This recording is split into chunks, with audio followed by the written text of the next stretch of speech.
7 दिन तक भागवत सुना। ऐसा कहा जाता है कि एक हरा बांस काटकर 7 गांठ वाला जहाँ भागवत कथा होती है वहाँ बांधा जाता है और एक एक दिन में एक एक गांठ छूटती जाती है और ये प्रेत प्रवेश करता है बांस में और जैसे जैसे कथा सुनते जाते हैं तो उसका एक एक शरीर की मुक्ति हो जाती है। 7 प्रकार का शरीर का है, physical body, mental body, cosmic body, etheric body, bodiless body, spiritual body, ऐसे 7 प्रकार के शरीर का वर्णन किया है।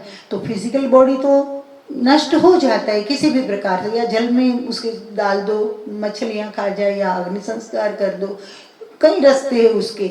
लेकिन और 6 प्रकार के शरीर जो होते हैं वो आकर बांस में प्रवेश करते, ऐसे हमारे ऋषि मुनि कहते हैं। सब बात का हमारे पास अनुभव हो या न हो, लेकिन ऋषि मुनियों ने कही हुई सब बातें गलत है, ऐसा बोलने की, गुस्ताखी करने की भी हमें हिम्मत नहीं होनी चाहिए। ऐसा नहीं करना चाहिए, ऐसी मूर्खता नहीं करनी चाहिए। काफी चीजें ऐसी है कि हमारी समझ के बाहर की है, सूक्ष्म है, वहां तक पहुंचना पड़ता है। लोग कहते हैं ऐसा कभी हो सकता है, अरे भाई नहीं हो सकता है, तेरे लिए नहीं हो सकता है, लेकिन हो रहा है हजारों वर्ष से ये विज्ञान, तो कुछ गलत तो नहीं होगा, उसके पीछे कुछ राज तो होगा। तो एक एक गांठ छूटती है और उससे प्रेत की ऊर्ध्व गति होती जाती है और 7वें दिन 7वीं गांठ छूटती है। आगे बढ़ते हैं भाइयों, माताओं, दोस्तों। कहवे ज्ञान सप्त है देहा, कहवे ज्ञान सप्त है देहा। विज्ञान कहता है कि 7 शरीर है, मरण से एक छूटत न संदेहा, मृत्यु से एक छूटता है स्थूल शरीर, इसमें कोई संदेह नहीं। बाकी का क्या, बाकी इस कथा में सूक्ष्म रूप से आता है। जो जीव अतृप्त है वो, और सुनकर उसकी मुक्ति हो जाती है। जो जीव चाहत है निज मुक्ति, तो ही पावत अन्य न युक्ति।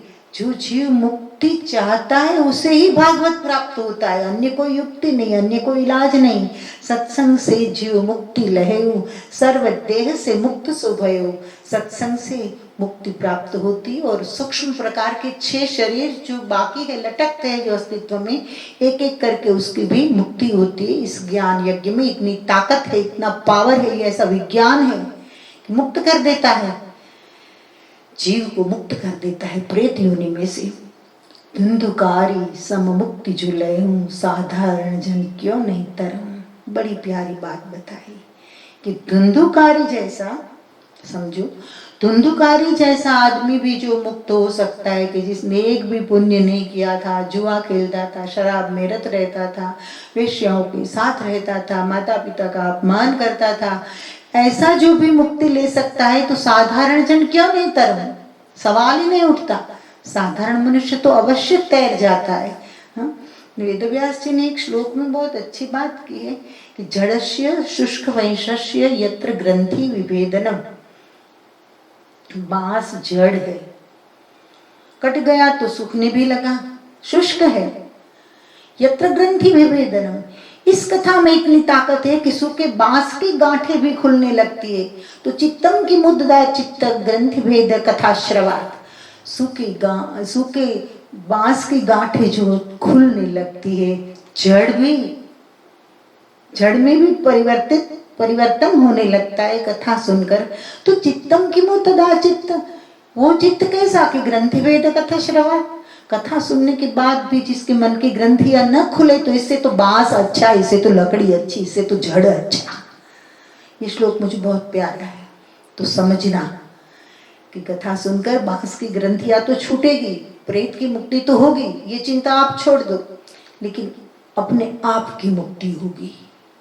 आपके मन की ग्रंथियां खुलने जाए तो सत्संग कैसा, किसी के विरोध में आप हो, किसी के प्रति ग्रंथि हो, अकारण पूर्वाग्रह हो और यह छूटे नहीं, तो कथा का कोई अर्थ नहीं।